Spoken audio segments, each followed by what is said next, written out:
Hello friends, welcome to my YouTube channel. आज शुरू करते हैं एक्सरसाइज 12.3 से question number 11। On a square handkerchief 9 circular designs each of radius 7 centimetre are made, see figure 12.29। ये book के अंदर आपको फिगर दी हुई है इस तरह की। ये एक हैंकरचीफ है, रुमाल है।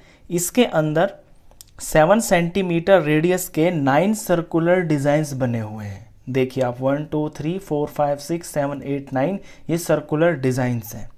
Find the area of the remaining portion of the handkerchief. इस डिजाइन को छोड़ के बाकी का जो पोर्शन है ना, रिमेनिंग पार्ट, उसका आपको एरिया निकालना है। तो बाकी का पार्ट यही है जिसको मैंने पर्पल कलर से शेड किया हुआ है, आपको इसका एरिया निकालना है। तो बेसिकली सबसे पहले हम ये देखते हैं इन क्वेश्चंस के अंदर कि किस फिगर में से किस फिगर को माइनस करके हमारा आंसर आता है। देखिए यहां पे तो दो ही फिगर है। एक तो पूरा का पूरा ये हो गया आपका स्क्वायर।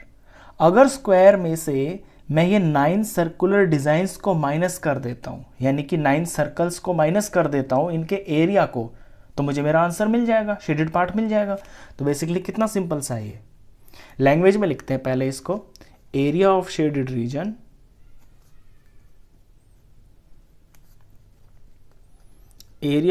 रीजन हो जाएगा एरिया ऑफ स्क्वायर, क्योंकि ये स्क्वायर है ना, हैंकरचीफ स्क्वायर की फिगर में, तो मैं स्क्वायर ही लिखूंगा इसमें। Area of square minus area of 9 circles, ये सर्कल्स हैं। अब स्क्वायर का एरिया होता है साइड इंटू साइड, और सर्कल क्योंकि 9 है तो 9 से मल्टीप्लाई करेंगे, और सर्कल का फॉर्मूला होता है पाई आर स्क्वायर। अब भरना शुरू करेंगे हम इसके अंदर वैल्यू। अब यहां पे बात आके रुक जाती है कि साइड इंटू साइड, स्क्वायर तो है, साइड इंटू साइड फॉर्मूला है, लेकिन स्क्वायर की तो साइड ही नहीं दे रखी बुक के अंदर। तो अपनी अकल लगाएंगे और ये देखेंगे कि रेडियस तो दे रखा है ना सर्कल का। सर्कल का रेडियस दे रखा है आपको 7 सेंटीमीटर। तो ये 7 हो गया, यहां से यहां तक फिर से 7 हो गया, फिर यहां से यहां तक 7 हो गया, फिर 7 हो गया, फिर 7 हो गया, फिर 7 हो गया। तो रेडियस, कितने रेडियस टच होके पूरे इसकी स्क्वायर की साइड बन गई? 6, क्योंकि यहां से यहां तक एक पूरा डायमीटर हो गया ना, और डायमीटर के अंदर 2 रेडियस हो जाते हैं। ऐसे यहां पे 2 रेडियस और 2 रेडियस, तो 6 रेडियस मिलके स्क्वायर की साइड बन जाती है। पहले आप इसको ऐसे मेंशन भी कर लेना ऊपर, side of square is equal to 6 into radius. ये निकाल लेना अलग से पहले ऊपर, 6 इंटू 7 सेंटीमीटर, और इसका आंसर आएगा 42 सेंटीमीटर। ये मैंने शुरू में इसलिए नहीं लिखा क्योंकि पहले सवाल का जो बेसिक चीज़ है उसको समझ लेते हैं, तो इसकी ज़रूरत पड़ी हमें, तो यानी कि ये निकालना पड़ेगा। तो साइड की जगह लिख देंगे 42 इंटू 42 माइनस 9 इंटू पाई की जगह कुछ यूज़ तो करना नहीं है, तो 22/7 ही लेंगे, इंटू रेडियस सर्कल का है, तो सर्कल का रेडियस तो दे रखा है इसके अंदर 7 सेंटीमीटर। 7 इंटू 7 सॉल्व करते हैं। 42 को 42 से मल्टीप्लाई करके ये वैल्यू आ जाएगी 1764, और यहाँ पे 7 7 से कट गया, और ये जो 9 इंटू 22 इंटू 7 है, इसका जब आप प्रोडक्ट कर देंगे तो ये आ जाएगा 1386। और इनको सबट्रैक्ट करते ही आपका ये जो है ना रिमेनिंग पार्ट है जो डिज़ाइन से अलग है, बस आपका आंसर वो आ ही जाएगा। तो ये माइनस करके ये वैल्यू आ गई। तो बहुत सिंपल सा क्वेश्चन है।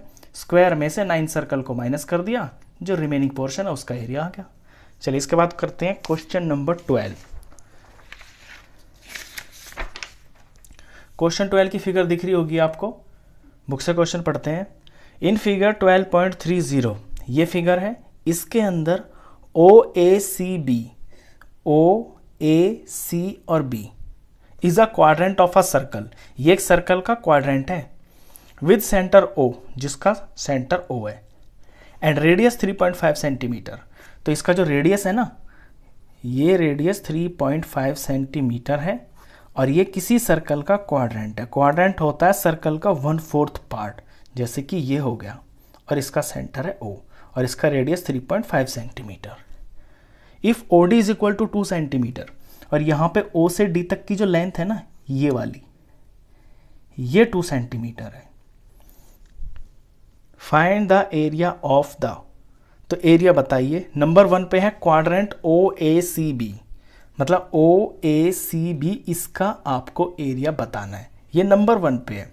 दूसरी चीज भी है शेडेड रीजन, उसके बाद फिर नंबर 2 पे इसका शेडेड रीजन भी निकालना है। तो पहले क्वाड्रेंट से शुरू कर देते हैं। तो एरिया ऑफ क्वाड्रेंट,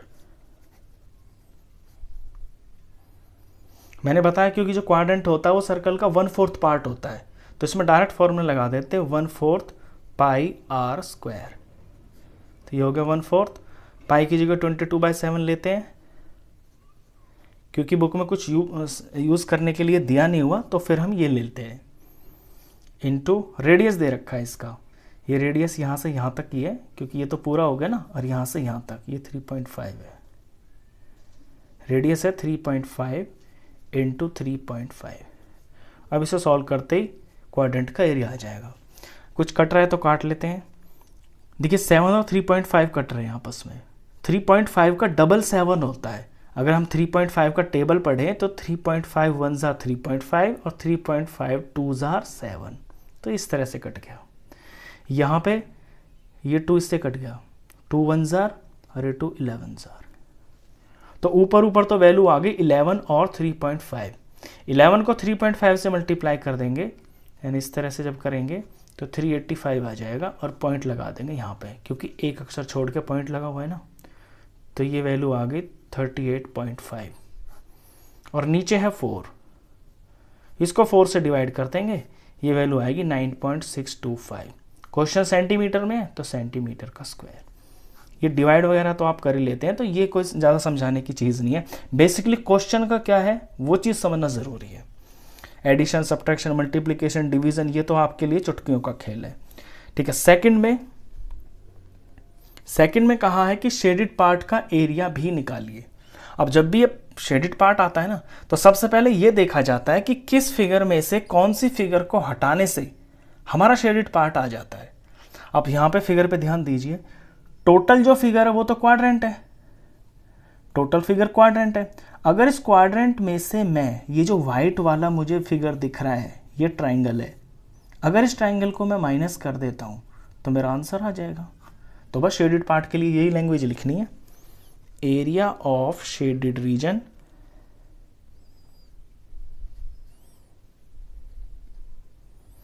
ये होगा एरिया ऑफ क्वाड्रेंट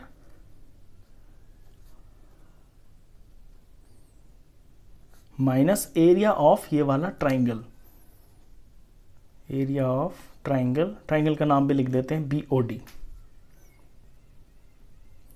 अब एरिया ऑफ क्वाड्रेंट तो हम ऊपर निकाल चुके हैं, तो दोबारा नहीं निकालना आपको, डायरेक्ट वैल्यू यहीं से लिख देंगे 9.625 minus area of triangle BOD।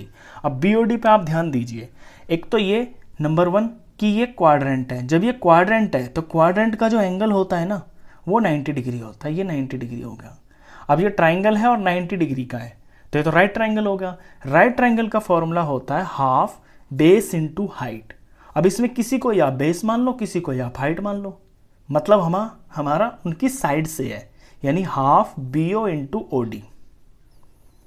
तो BO इंटू OD लगाने से, BO इंटू OD लगाने से ट्राइंगल का एरिया आ जाएगा। पहले आप इसको इस तरह से लिखें, नेक्स्ट स्टेप में वैल्यूज पुट करना।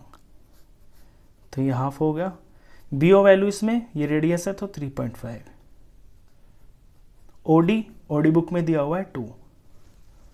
अब सॉल्व करते हैं, इसे तो एज इट इज कॉपी कर देना है, माइनस 2 से 2 कट गया यहाँ पे, और यहाँ बचा सिर्फ 3.5। बस इसे माइनस करते ही आपका शेडेड पार्ट का एरिया आ जाएगा। माइनस तो आप कर ही लोगे, फिर भी दिखा देता हूँ। डेसिमल की सब्ट्रैक्शन जो होती है, इसमें ध्यान रखना होता है कि डेसिमल के नीचे ही डेसिमल आना चाहिए, और फिर जो लेफ्ट वाली चीज़ है वो लेफ्ट में, और जो राइट वाली चीज़ है वो उसके हिसाब से चलती है, ऐसे। तो इस तरह से माइनस करेंगे आप इसे, तो यहाँ पे आ जाएगा 5, यहाँ आ जाएगा 2, यहाँ आ जाएगा 1, यहाँ डेसिमल का डेसिमल, और यहाँ 6.125। सारा क्वेश्चन सेंटीमीटर में है तो सेंटीमीटर का स्क्वायर। तो बहुत सिंपल सा क्वेश्चन था, पहले क्वाड्रेंट का एरिया निकाल दिया, डायरेक्ट फॉर्मूला लगाया, शेडेड पार्ट के लिए क्वाड्रेंट में से ट्रायंगल माइनस कर दिया, शेडेड पार्ट का आ गया। तो इस वीडियो में बस इतना ही। नेक्स्ट क्वेश्चंस के लिए मिलते हैं आपसे फिर नेक्स्ट वीडियो में, तब तक के लिए गुड बाय।